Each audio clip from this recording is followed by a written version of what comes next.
Atak Shri Krishna Namadi. Let's repeat. Atak Shri Krishna Namadi.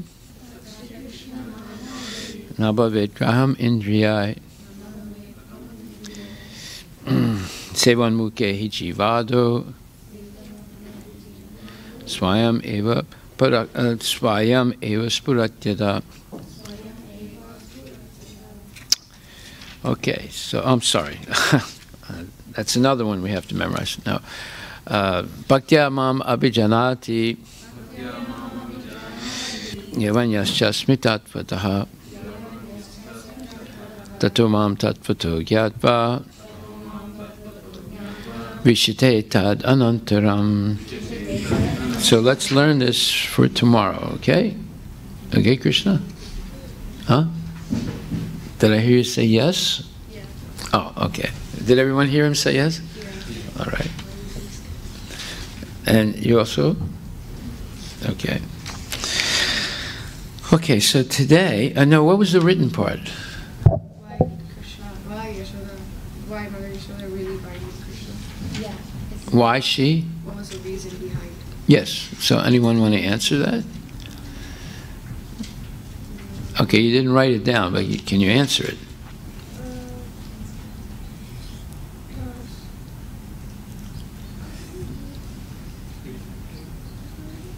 Yes. Because Hari Krishna.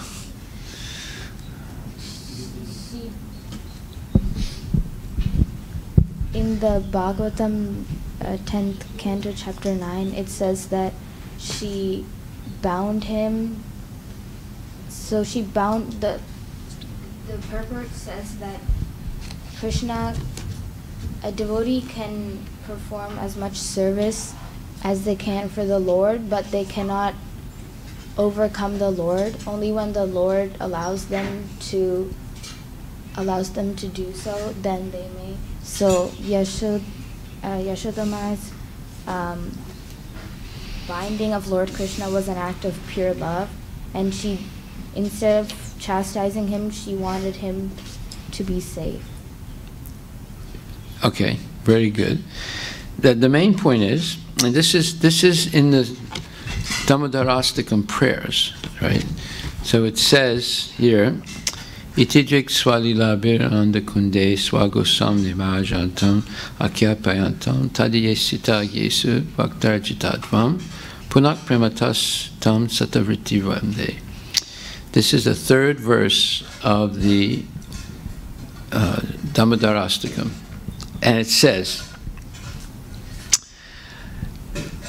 those super excellent pastimes of Lord Krishna's babyhood drowned the inhabitants of Gokula in pools of ecstasy.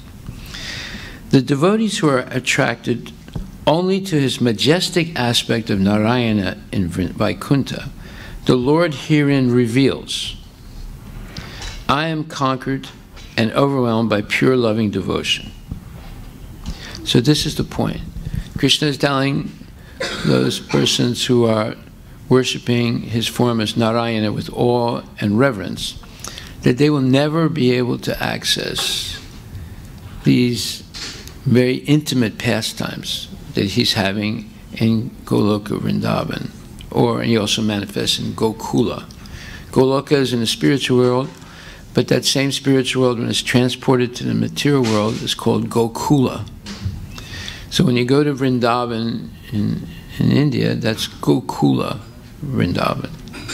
Krishna's pastimes in the material world, which are the same as Krishna's pastimes in the spiritual world, where it's called Goloka. Okay? So he's saying those people who are attracted to worshiping Lord Narayana, which is his form also, it's an expansion, but it's very ritualized, and it's in the mode or the mood of awe and reverence. That means you cannot really approach Narayana intimately. You always keep your distance, but you worship him in a very strict and a noble way, a very, very formal way of awe and reverence. So now he's saying, he's revealing that I am conquered and overwhelmed by pure loving devotion. So the inhabitants of Goloka Vrindavan, they have this incredible love for Krishna. And they don't really care if Krishna is God. If they understand that he's God, then they would have to worship him with awe and reverence, like Narayana. But they don't care to know that he's God. They simply love him spontaneously. And therefore, Krishna is conquered by this. It says it here in the 3rd verse of Damodarastakam, and it says it here in the Srimad Bhagavatam, Canto 10, Chapter 9.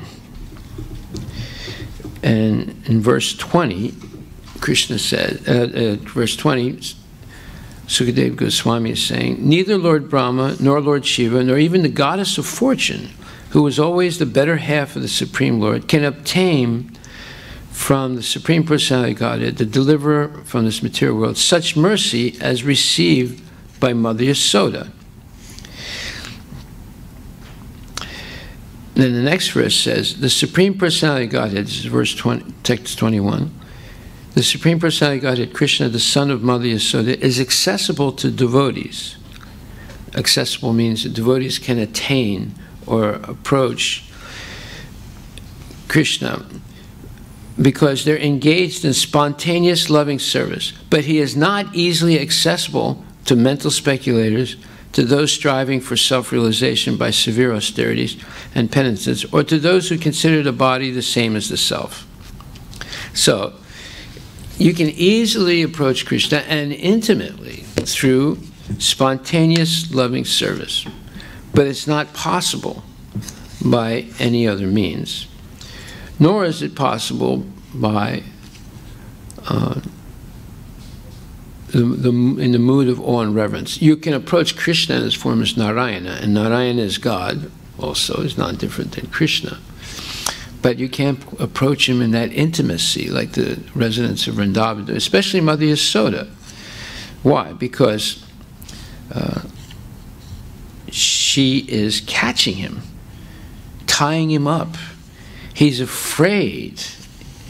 He feels guilty. I mean, in other words, he's become vulnerable. So you have to learn this word vulnerable. Anybody know what the word vulnerable means? Yes, Krishna? Like, you're not resistant to everything. Like, usually Krishna, like, nothing can happen to him. But, like, when he's vulnerable, then something can happen. Like, for example, someone, like, punches me and I don't get hurt because I have, like, a shield around me, then I'm vulnerable to people punching me. And then, you're vulnerable? like, If you have something protecting you? or whatever. Huh?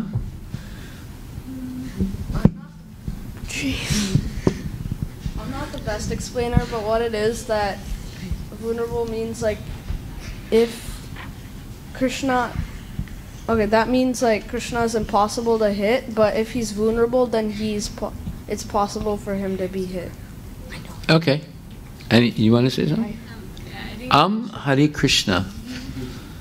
it's like a position where like you can easily be like hurt You hold the microphone. or like controlled. You're in a position where you can easily be controlled. Or Yes.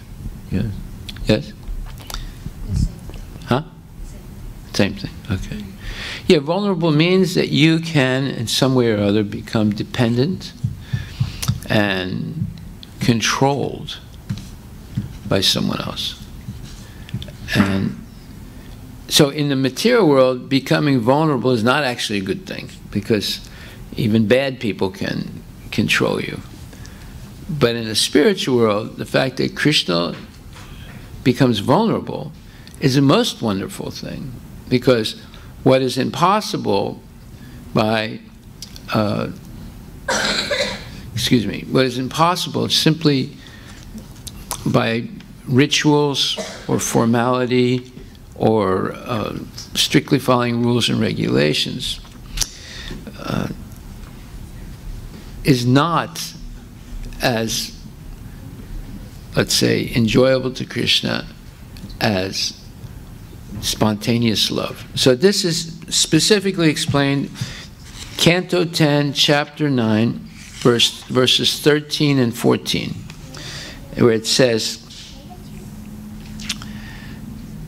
how then did Yasoda want to measure Krishna and bind him? We must conclude that this took place simply on the platform of pure transcendental love. This was the only cause. So this pure transcendental love, that is called Bhakti Yoga. And that is what Lord Chaitanya was demonstrating when he appeared in this world, is pure transcendental love. We don't know what love is. We know the word, but we don't know what it is. You don't know simply by a definition. You know by real action. Okay, come on, Surya, leave him alone. Leave him alone. Come on, you sit over here. Mayapur, sit over here. You only know by real actions. So if someone says, I love you, but they never do anything for you, then you know they don't really love you, because they're not willing to do anything, right? But therefore, here Mother Yasoda is engaged in practical activity of pure, spontaneous love for Krishna, and therefore she's considered the greatest devotee, because Krishna is letting her tie him up. He's shivering in fear. Now, when someone shivers in fear, it's not a good thing. But when Krishna, the Supreme Personality of Godhead, who is all-powerful, shivers in fear because his mother is approaching him with a stick, and she seems to be upset because he broke some pots of yogurt, and then he ate some fresh yogurt, and then, or ghee, and then he's distributing the yogurt and ghee to monkeys. So, you know, he knows he's doing something wrong. Actually, Krishna cannot do anything wrong. Actually, it's wonderful that he's doing it. When Mother Yasoda sees this, she's not actually angry. She's very pleased. You see, and the inhabitants of Vrindavan, they're not angry when Krishna comes to their house, breaks their pots of ghee, and steals it. They're not, you know, normally someone steals something, you're upset. Actually, it causes great pleasure to the inhabitants of Vrindavan. This is why it says that non-devotees can't understand this. A non-devotee says, well, he's a thief. You know, hey, he's running around with other people's wives. Oh, he did this. He killed a cow. I actually didn't kill a cow. He killed a bull. Denikasura, you know. But actually it's wonderful. Yes. So in the spiritual world, it's wonderful that, like, let's say that someone robs their house, but they think it's good. When Krishna does it, not someone. So that's the difference. Now, it's when Krishna does it, not just someone. because he's a little baby. No. Because he's Krishna. Makes sense. He's a Supreme Personality God. He doesn't have to rob anything. It all belongs to him anyway. He's not robbing. You see? So this is why it's very difficult for materialistic people to understand this. They think it's nonsense. But devotees can understand it because they know who Krishna is. Okay, very good. So the answer is, it's because of pure, spontaneous love that Krishna lets his mom, Yasoda Mai, tie him up.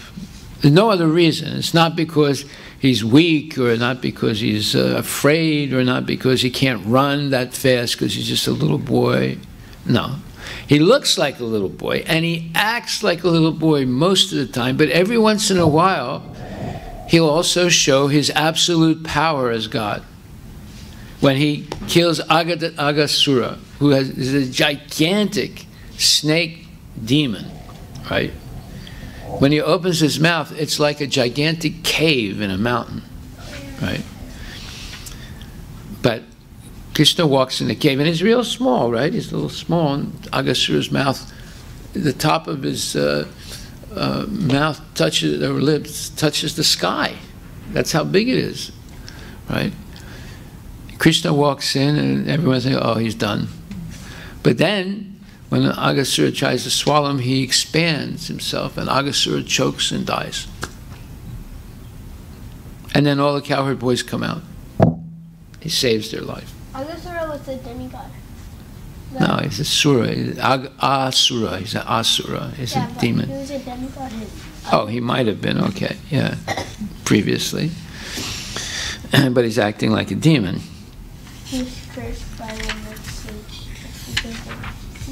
the Can you speak into a microphone so everyone can hear you? You're in charge of the microphone. Where is it?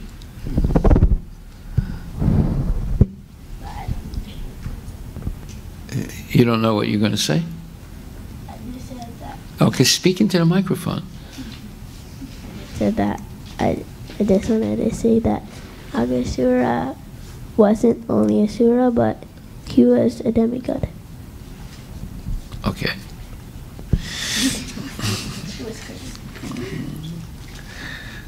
Okay, so today we're going to talk much more specifically about this, how to approach Krishna.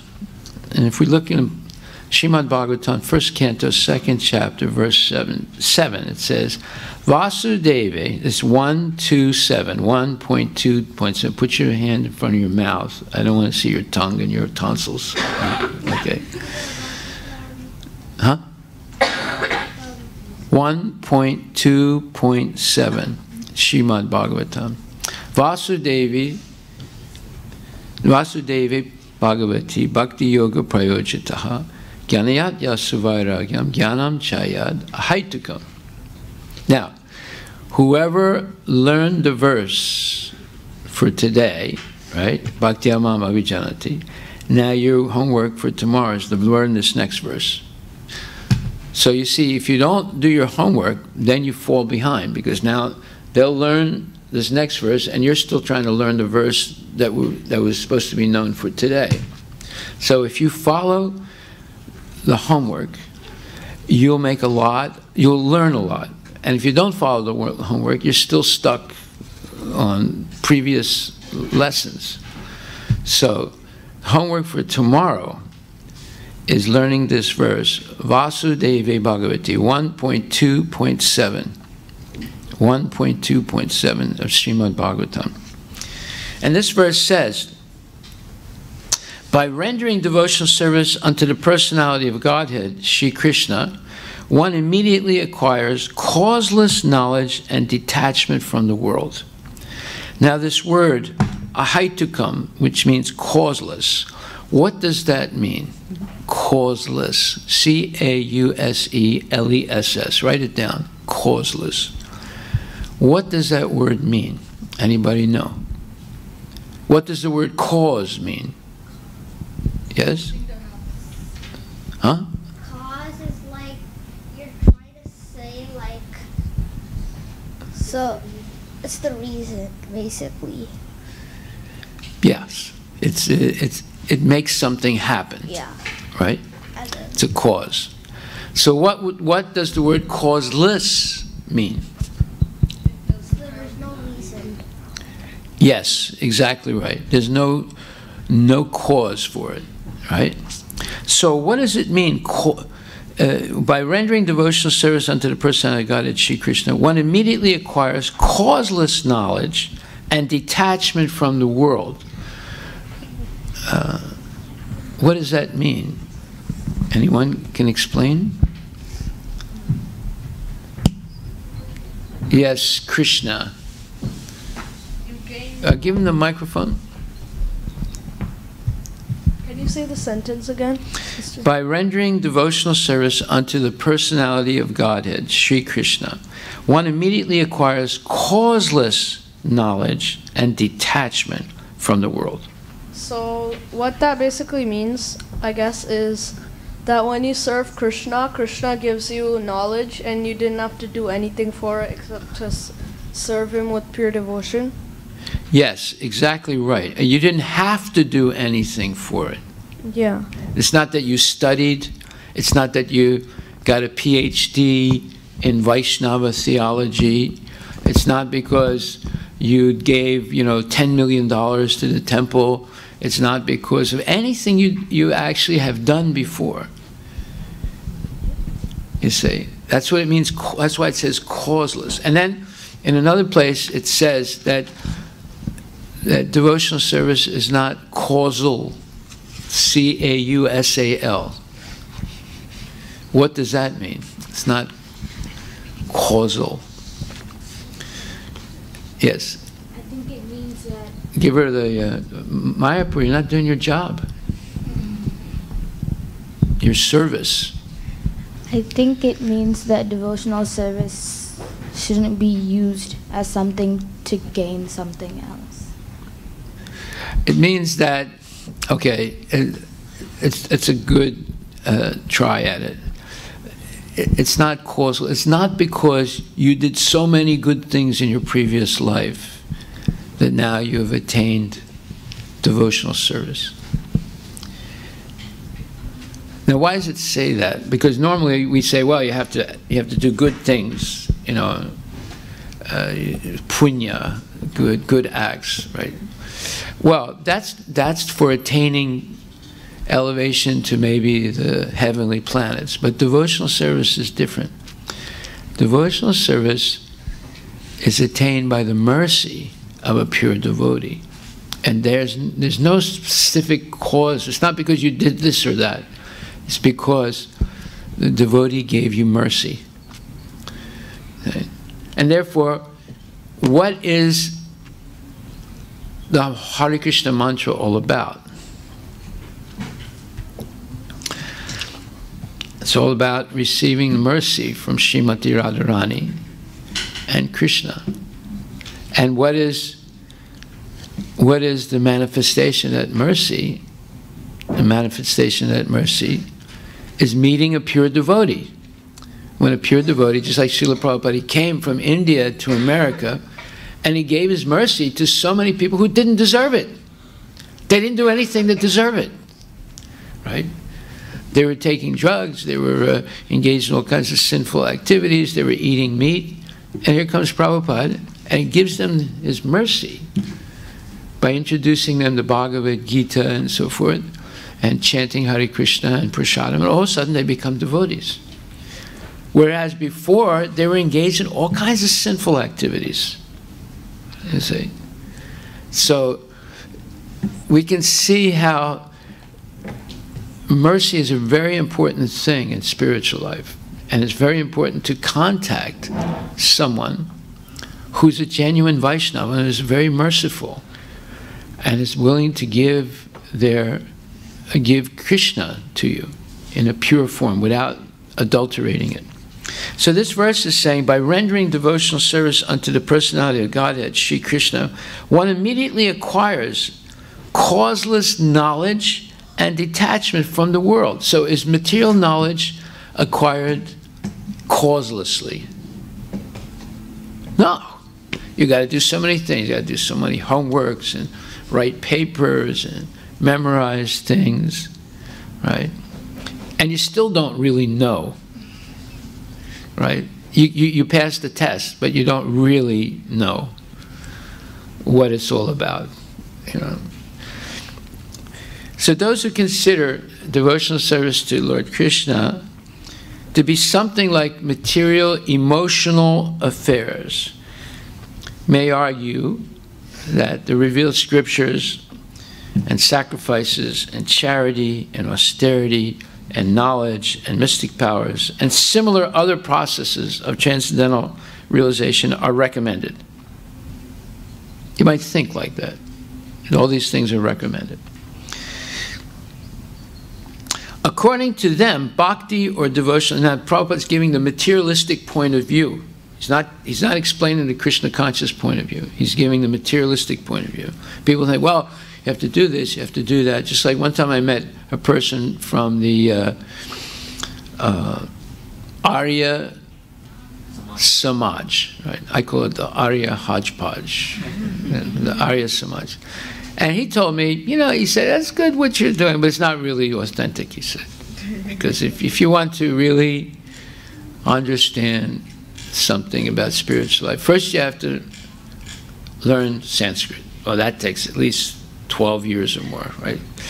Then you have to learn, and to do that, you have to learn the alphabet, you have to learn the grammar, you have to learn context, you have to learn pronunciation, all these things. That's why it takes minimum 12 years, right? And then you have to do Agnihotram every morning. And then you have to do this, and then you have to do that. Now, did Prabhupada tell us to do that? He said you can learn Sanskrit if you want, but it's simply read my books and chant Hare Krishna and engage in devotional service.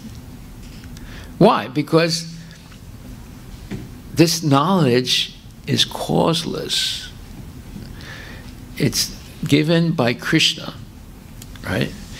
Simply by engaging in devotional service, if you do it sincerely and steadily, knowledge and detachment or renunciation from the world develops naturally.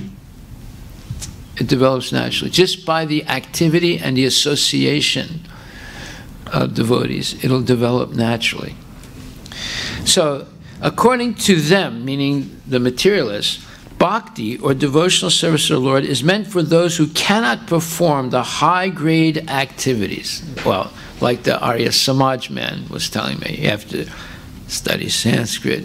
That would eliminate like 98% of the population of the world, right? Because Sanskrit, who's going to spend 12 years to learn Sanskrit? How many people do it now anyway? Very few people. Even in India, very few people. I was speaking to one gentleman who goes to a temple in, I think it's Arkansas or one of those, or Tennessee, and he was telling me that there's one older gentleman that comes to that temple and teaches the kids Sanskrit. And then his granddaughter learned Sanskrit from him, learned conversational Sanskrit. She can speak it. So she got excited because the parents organized a trip to India. And she said, oh, this is fantastic. I'll be able to speak to people in Sanskrit. When she got to India, she realized nobody speaks Sanskrit, right? Very few people. There are a few, but not many. So even in India, there are very few people. So you see, that requirement would eliminate 98% of the population of the world. Even that 2% is questionable, right? Even Hindi they speak is very colloquial. If you speak like little high-level Hindi, people will be lost, like, what are you talking about? Right. One time, this one gentleman used to come to this temple. He told me, he was telling me about how he became very angry one day in India because he worked for the Indian railroad system, and the railroad workers put up a sign in Hindi, right? And this one American came who was studying Hindi, and he pointed out a mistake in grammar. And he became very upset that why our own people can't even write Hindi correctly, and this American has to correct us. So you see, to make such requirements eliminates a lot of people, right? But here, say, according to them, bhakti, or devotional service to the Lord, is meant for those who cannot perform the high-grade activities. In other words, bhakti is for low-class people. This is what many people think. Like one man came here, he used to come regularly and chant Hare Krishna, then he stopped coming for years. And one day he came, I said, how you been? He said, oh, I'm doing very good. I said, how come you don't come? He said, oh, your guru is not teaching correctly. I said, what? He said, no, he's not teaching the highest knowledge. I met another guru who's teaching me higher knowledge. I said, what is it exactly, that higher knowledge? I said, he's teaching me how I can dance with the gopis. I said, the only Krishna can dance. No, that's your guru has not taught correctly. Now, you see, this is complete nonsense. You know, Dravida gorilla tried to dance with the gopis. He was killed immediately by Balaram. Nobody can touch the gopis. But the demons, they think they can do things like that. So he contacted a guru who's actually a demon, right? And completely baffled him, confused him. And he stopped coming to the temple thinking that he's going to dance with the gopis in his next life or something like that, you know. So this is the type of nonsense that's being taught all over the place in India and even here. So generally is said that bhakti cult is meant for the Sudras, Vaishyas, and less intelligent women class. Now this is what the demons say. This is what the atheists say. This is what the so-called followers of gurus who are actually kangaroos, this is what they say. Things like this. Generally, it's said that the bhakti cult is meant for the Sudras, Vaishyas, and less intelligent women class. But that is not the actual fact. Ah, thank God Prabhupada came to America. The bhakti cult is the topmost of all transcendental activities, and therefore it is simultaneously sublime and easy. Sublime means it's very, very, like say, subtle and transcendental. But at the same time, it's very easy. It's not difficult. Anyone can do this. Even a person who's illiterate can do this and attain perfection. It is sublime for the pure devotees who are serious about getting in contact with the Supreme Lord. And it is easy for the neophytes who are just on the threshold of the house of bhakti. You see, he's being a little poetic here. Just on the threshold of the house of bhakti. That's a poetical term. Why? Because what does it mean? Can anyone explain what this means? Just on the threshold of the house of bhakti. Yes? Threshold is kind of like the entrance of the house. Is what? It's the entrance of the house. Yes, it's the entrance. So if you're on the threshold to the house of bhakti, that means you're entering you're entering bhakti. Yes, exactly right. Is it? Just on the threshold of the house. Who is that? That's people who have developed a little bit of faith that by associating with devotees they might learn something that they cannot learn anywhere else. That's the threshold. When you develop that little bit of faith, it's called Shraddha. It's the beginning of bhakti. Ado Shraddha. Ta sadhusanga ta bhajana kriya.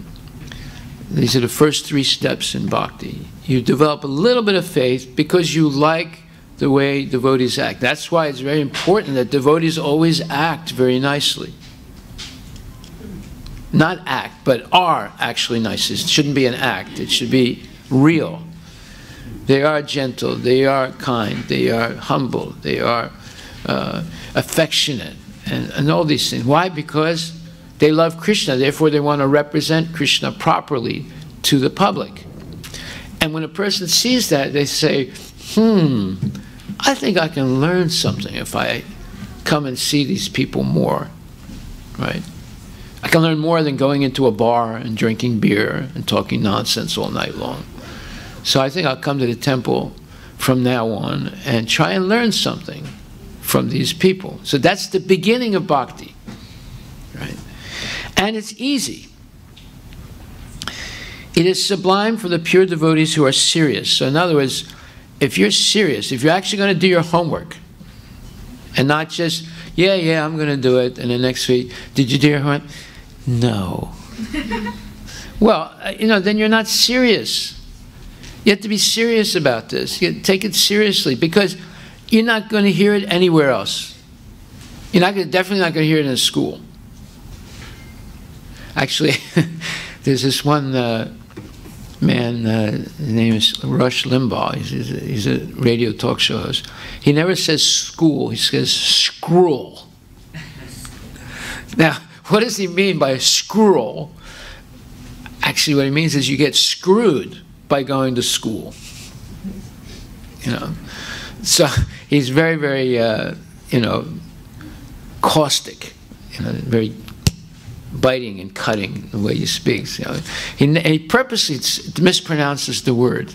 And, people go nuts when they hear that, especially teachers. They get angry. So, why are you saying that? Scroll, we don't scroll anybody. We school them, So anyway, It is sublime for the pure devotees who are serious about getting in contact with the Supreme Lord, and it is easy for the neophytes who are just on the threshold of the house of bhakti. Yeah, if Prabhupada said to me, first you have to learn Sanskrit, then you have to do this, then you have to do that, I would not have joined Krishna consciousness. He said, simply chant Hare Krishna and be happy. Ah, that's something I can do. I'm stupid, I'm very misfortunate, I'm sinful, but you're asking me simply chant, dance, and feast, and be happy? I can do that. You see, that's something I can do. Then, to achieve the contact of the Supreme Personality of Godhead, Sri Krishna, is a great science, and it is open for all living beings, including the Sudras, the Vaishyas, women, and even those lower than the low-born Sudras. So what to speak of the high-class men like qualified brahmanas and great self-realized kings. The other high grades, in other words, it says, and these people can do it, and what to speak of these other people. Whenever it says what to speak of, it means if it's so easy for the lowest people, then it should be so easy for the highest people, but yet the highest people don't take to it. Why? Because their mind has become schooled. They went to school and got schooled by all that nonsense speculation that takes place. See? We come from monkeys. There is a big bang.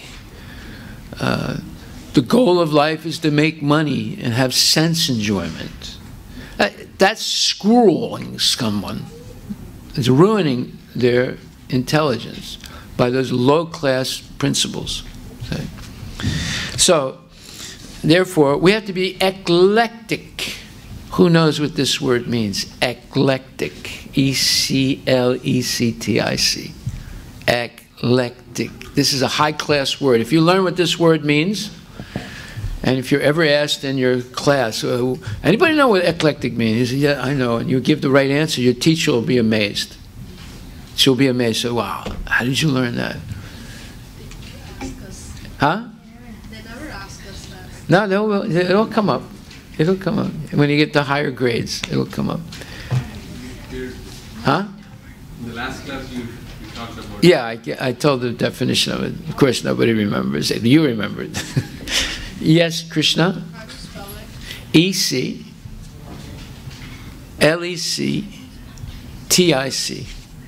Eclectic.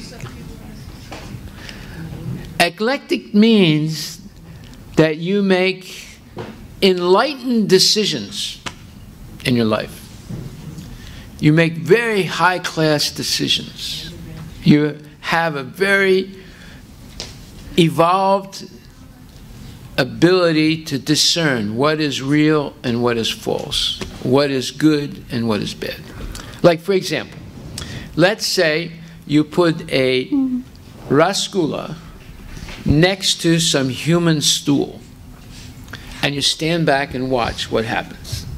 What do you think happens? Huh? What? Someone eats the rasgulla. Someone? Who's that someone? And me. Yeah, but what happens to the stool, the human stool? Eats it.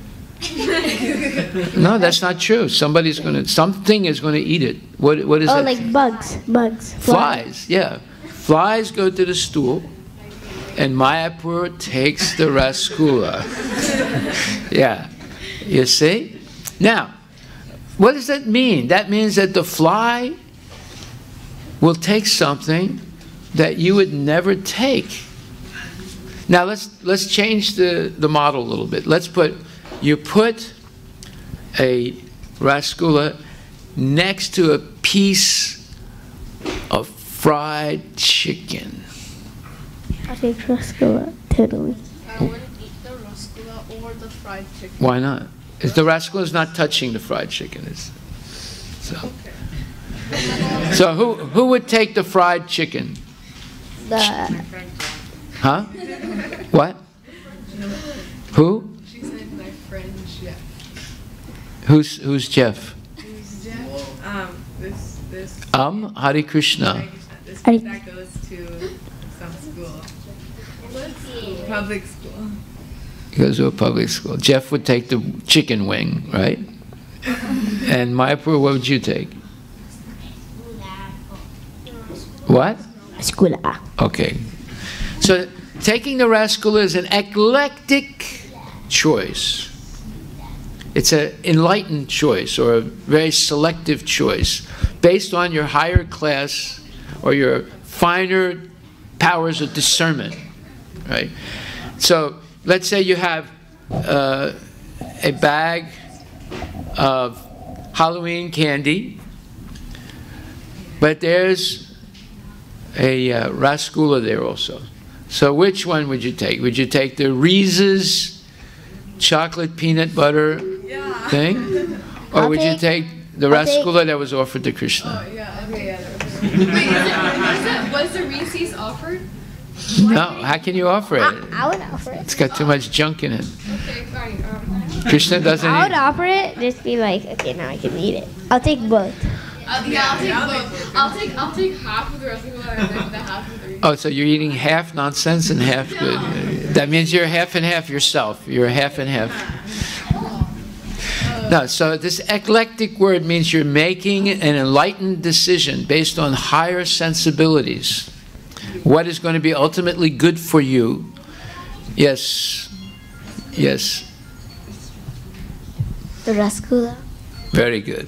Very good. Okay. The principles of knowledge and detachment are two important factors on the path of transcendental realization. So for transcendental realization, you need knowledge and detachment, or knowledge and, yeah. See, is there a difference between detachment and renunciation? Yes. What is the difference? Detachment. Actually, what? The difference between detachment and renunciation. Actually, there's the same thing, kind of. Anybody else? Is there a difference between detachment and renunciation? Is renunciation like... Give it to her. She's speaking. Wait a minute. Microphone. This is just a guess, but is renunciation like going above the thing, like you don't even care for it anymore, and then detachment is that you still can live without it? Almost. You almost got it. You almost got it. Yeah, anybody else? Yes, Krishna. What does everyone say when someone... Hare Krishna. Okay. Renunciation is like the form... Renunciation, not renunciation. Renunciation. Attachment to something is that you can't let go of it. And You can't let go of it? Like you're addicted to something. You're talking about detachment or renunciation? A detachment and renunciation. What's the difference between those two words? Okay. Well, actually, I don't know. I thought you said annunciation. Annunciation or renunciation? Yeah. Yes. Detachment is you're still doing it, but you're not attached to it. Renunciation is completely abandoning it and going away from it. Okay. And yes. I think. Good. No, we don't know yet. Let's see.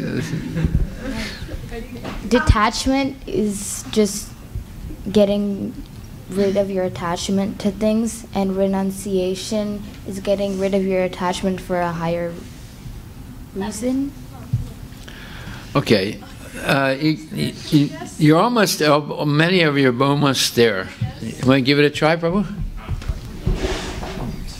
Can I guess? Hare Krishna.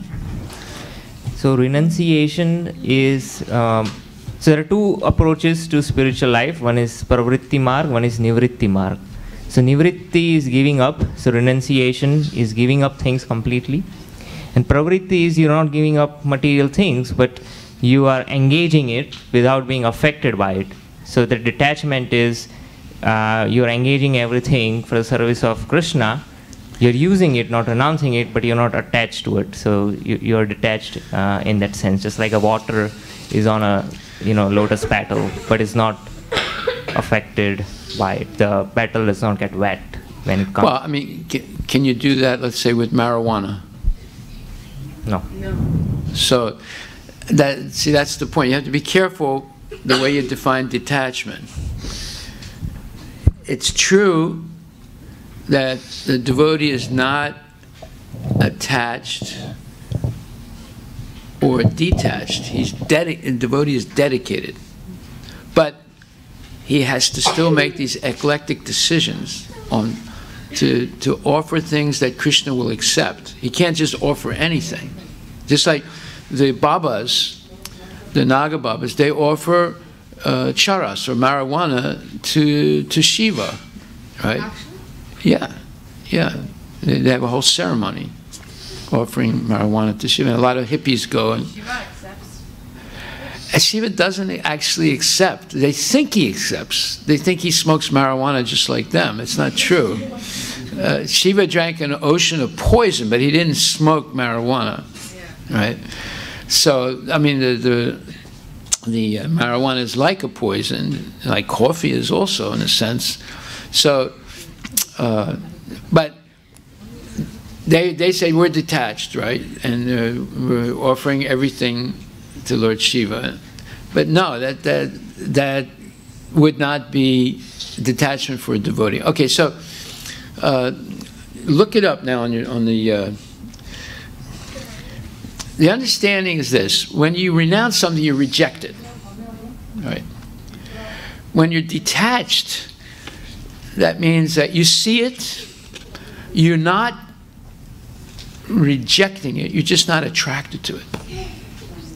Just like if a person, let's say there's a devotee and someone says, oh, we're going to have a fantastic party, everyone takes their clothes off and goes skinny dipping in the Sammamish lake, and there's going to be like 10,000 people coming. And the devotee says, well, I'm happy that you're going to do it, I guess, but I'm not coming.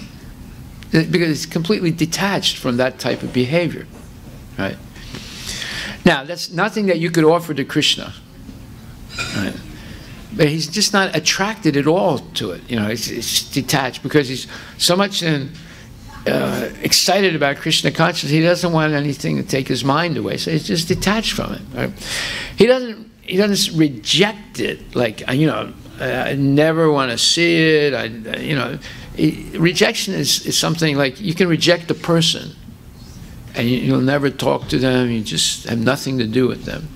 So the devotee doesn't reject anything because it's possible to get those same people to become Krishna conscious. If you reject them because they're doing that nonsense activity, then you wouldn't even try to help them in the future. But one is detached from that type of behavior. Right?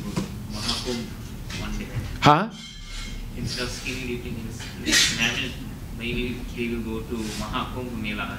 Yeah, you go to Mahakumbh Mela with a lungi on and you bathe in the river. Okay.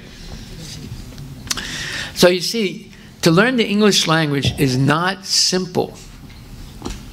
It actually requires a lot of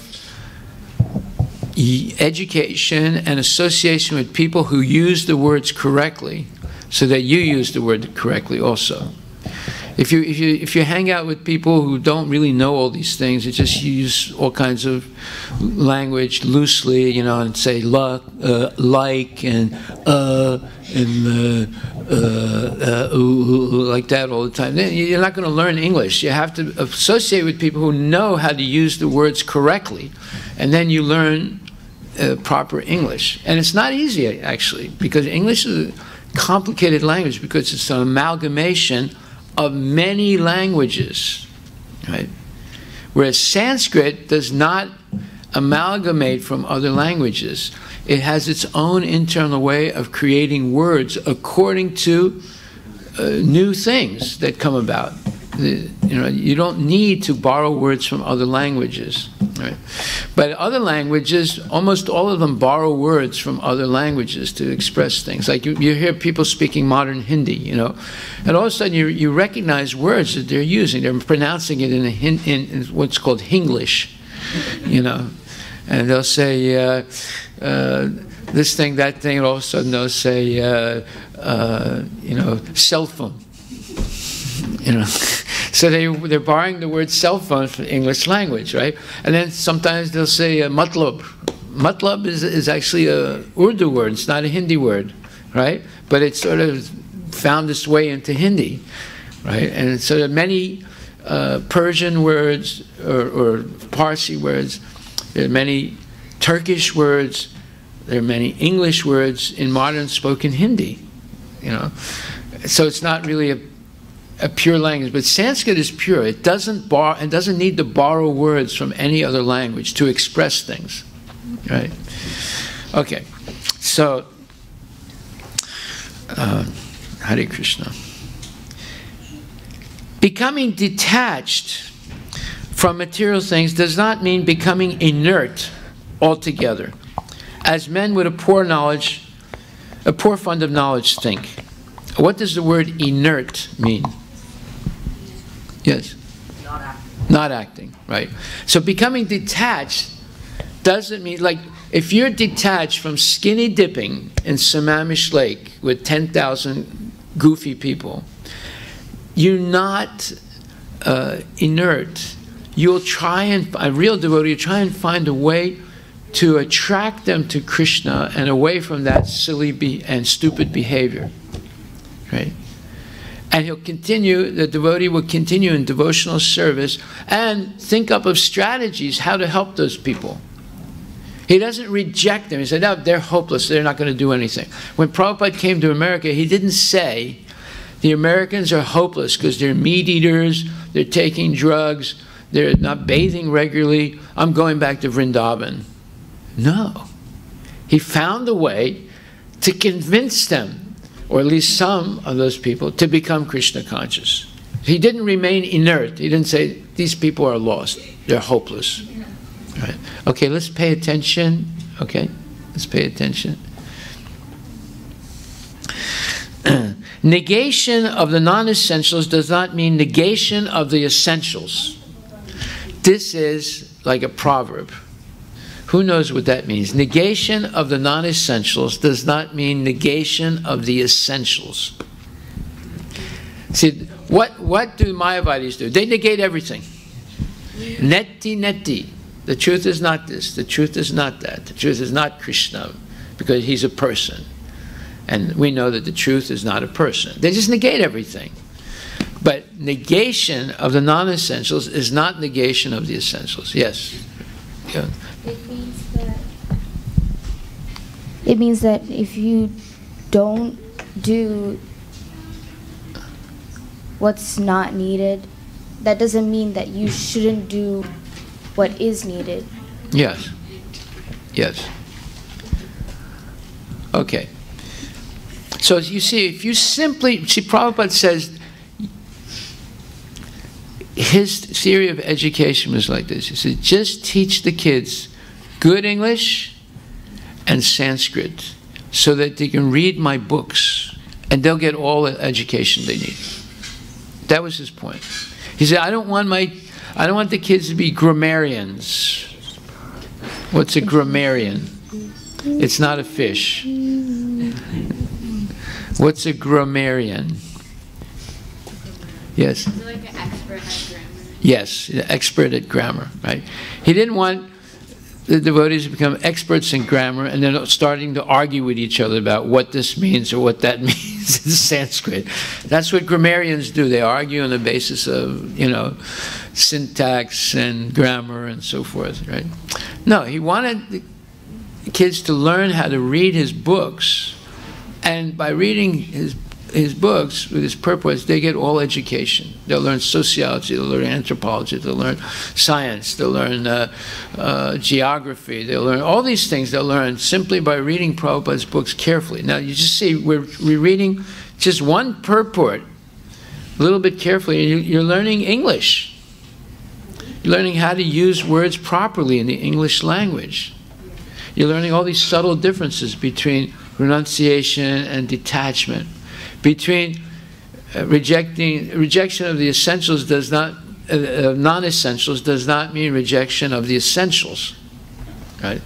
And these are subtle points, actually. Gross points are rejection of everything. That's Mayavad philosophy. It's called Kevala Advaita. Everything is one. There's no variety. Variety is Maya. That's a nonsense philosophy. It doesn't make sense. It's not logical, right? But if you've never been trained properly in one language, it doesn't matter what the language is. It could be Hindi, it could be Swahili, but if you're trained properly in the language and know how to use the words correctly in the right context and so forth, then you're able to understand that, there's no such thing as radical rejection. That is what fanaticism is, radical rejection. That's why fanatics and racists are not rational people. They radically reject things, a wholesale rejection of something. And you end up becoming a fanatic, a crazy person that does crazy things. Right? Therefore, with the development of the bhakti cult, with the application of positive service to the positive form, one naturally becomes detached from inferior things and he becomes attached to superior things. This is the purpose of class. This is the purpose, don't put your fingers in your mouth. This is the purpose of why we come to the temple. We want the development of bhakti. Why? Because by developing bhakti, or devotion to Krishna, which means applying our service to positive form. Now, and positive form is the form of the deities, Radha and Krishna. That's positive. Or Nrsingadev, or Gauranitai, or Jagannath Subhadra, or Sitaram, Lakshman, Hanuman. Not positive form is Jeff Bezos, these different CEOs. That's a non-positive form. Bill Gates. Huh? Elon Musk, yeah, like that. Mr. Trump, Mr. Obama, Mr. this, Mr. that. See, those are non-positive forms. The positive form is Radha Krishna. Right? So it says, the bhakti cult, being the supermost occupation of a living being, leads him or her out of material sense enjoyment. This is the whole point. Why are people staying in the material world birth after birth? It's because of their perverted attachment to sense gratification. Yes, Krishna. What do you mean by positive and negative? Like, positive? Okay, so, in electricity, it's a positive and negative polarity, right? So, if you are a natural conductor, your body is a natural conductor. You know what that means? Yeah, like natural. All right. So if you touch the positive and negative polarities, what would happen? You would fry. You'd become a human pakora. Okay. So negative is the opposite of positive. That's what it means. You understand? And if you do both, like 50-50, then you get fried.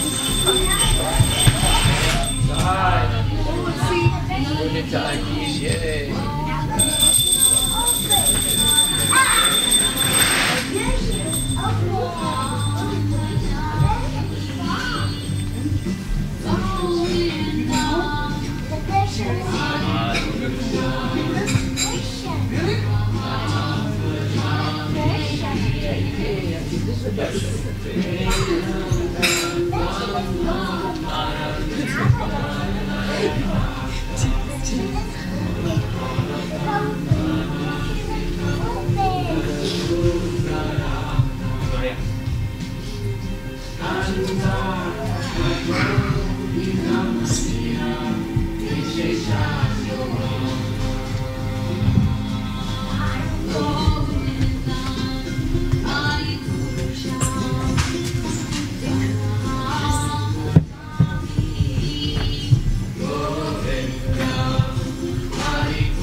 Yashomati Nandana Brajabara Nagara Gokula Ranjana Kana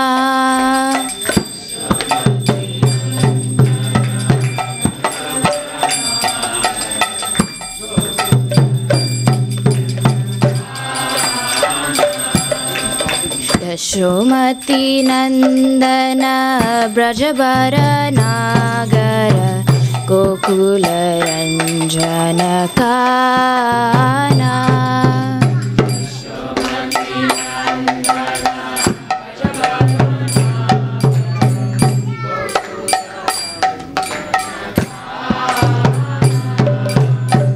Gopi Paranadana Madana Manohara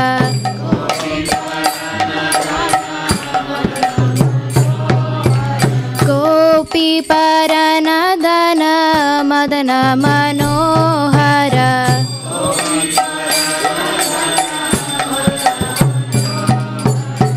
Kaliya Damana Vidana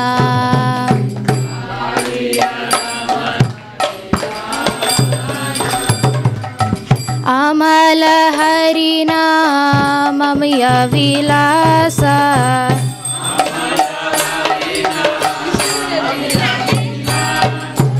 Amala Harina Mamaya Vilasa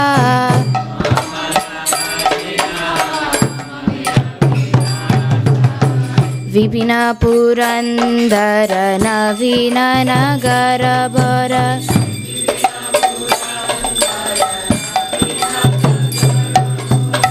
Bamsi badana suvasa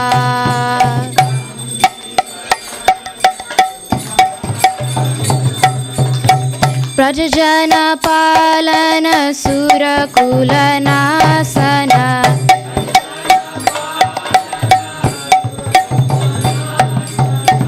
Brajajana palana surakula nasana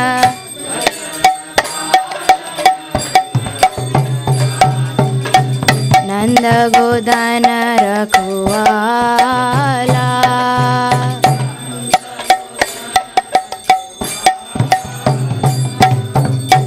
Govinda Madhava Navanita Taskara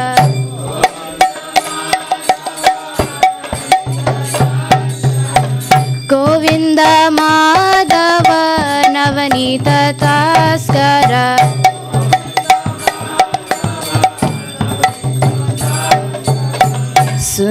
Sundarananda Gopala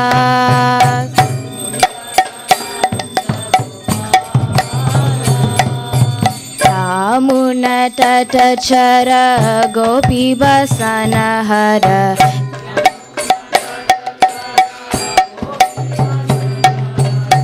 Rasa Rasika Kripa Moya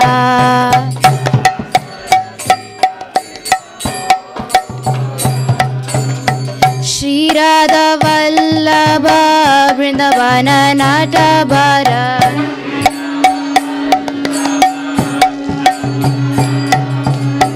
Shri Radha Vallabha Vrindavana Natabara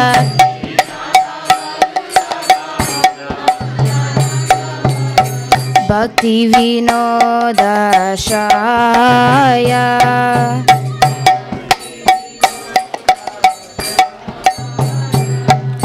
Yashomati Nandana Brajabara Nagara Gokula Ranjana Kana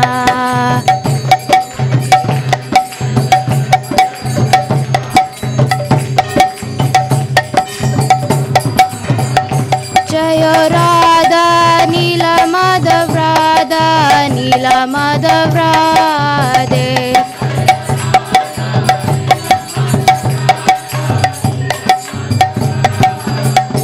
Jaya Radha Nila Madhav Radha Nila Madhav Radhe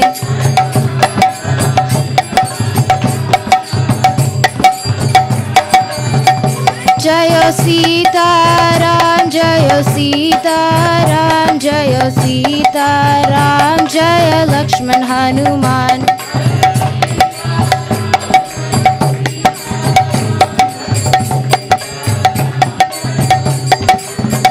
Jaya Jaya Prabhupada Prabhupada Prabhupada Jaya Jaya Prabhupada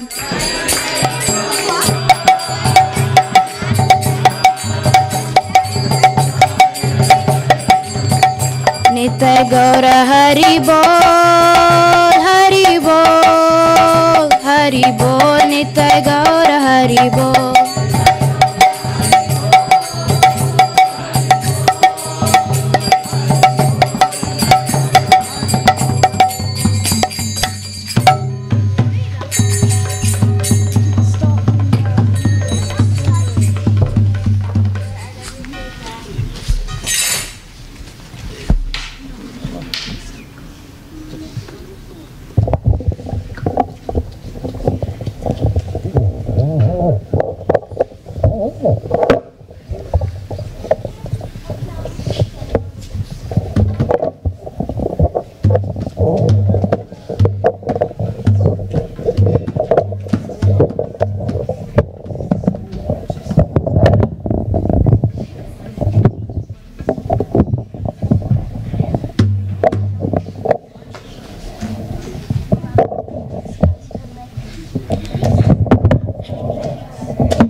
Okay, today we have to finish early because I have to go do a funeral right now.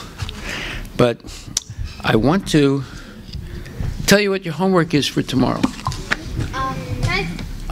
What do we say when you say Hare Krishna. 1.2.7 from Srimad Bhagavatham. 1 second.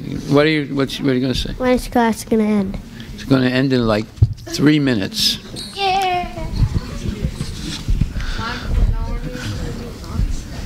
Okay, so the homework for tomorrow is one. Stop that. Turn it off.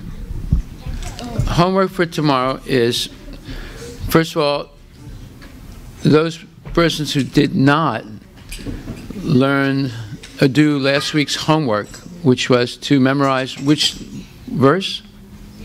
18.55. Yes, and what does it say? Ananti yavan yasmi tatvata tato mam tatvato gyatva vishite tat anantaram. So you're going to learn this, Arush? Yes. All right. And then the homework for tomorrow is to learn Srimad Bhagavatam, 1st canto, 2nd chapter, verse number 7. 1.2.7. Did you write that down, Arush? Huh? Did you write it down? Now, that's not all. There's more homework for tomorrow. Homework for tomorrow is to read the purport of 1.2.7. Extract out all the words and phrases that you may or may not know. And that's not only single words, it includes phrases. Yes. The phrases, like, for example, on the thresholds of the door of bhakti, right? And rejection of the non-essentials is not rejection of the essentials. So those type of phrases and words. Like, for example, we want to go over all the words you learned today, like eclectic. You're going to write it down? Eclectic is in I know, but you're going to write it down? Oh, okay. On your hand, okay. Eclectic, vulnerable, not venerable, vulnerable. The difference between renunciation and detachment. Inert. Are you writing these down? I wrote them down already. Okay. As we were saying.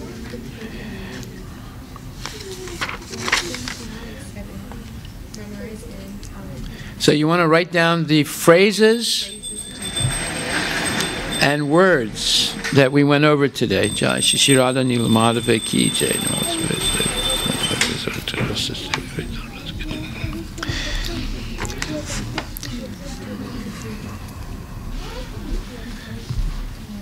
So positive service, positive form, all these type of words and phrases.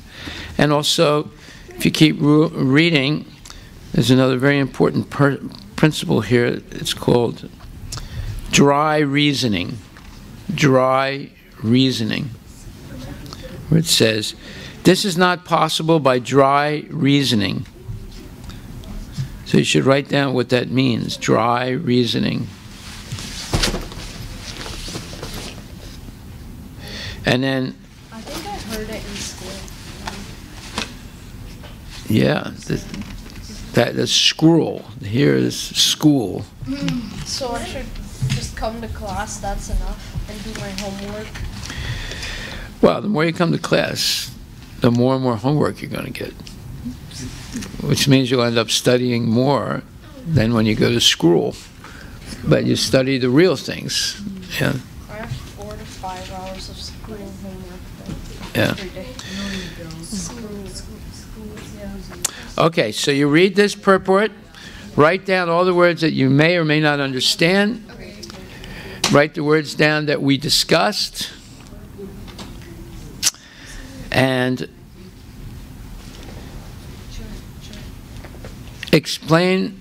try and explain the difference between material education and spiritual education. Another word that we discussed was causal, was causeless and causal. Mayapur is not writing down anything, meaning he's not going to learn anything.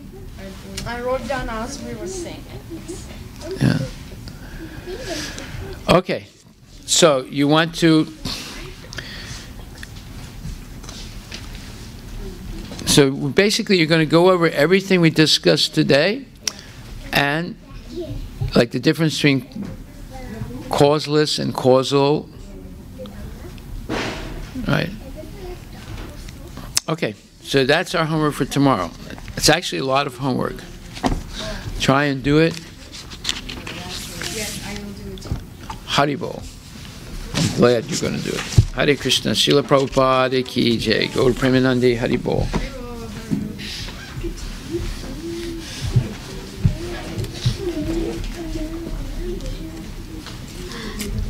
I'll be able to come to the food truck starting January. Okay. You have homework? You have homework to do? No, because I have robotics. Like, I have no business, so I have to go.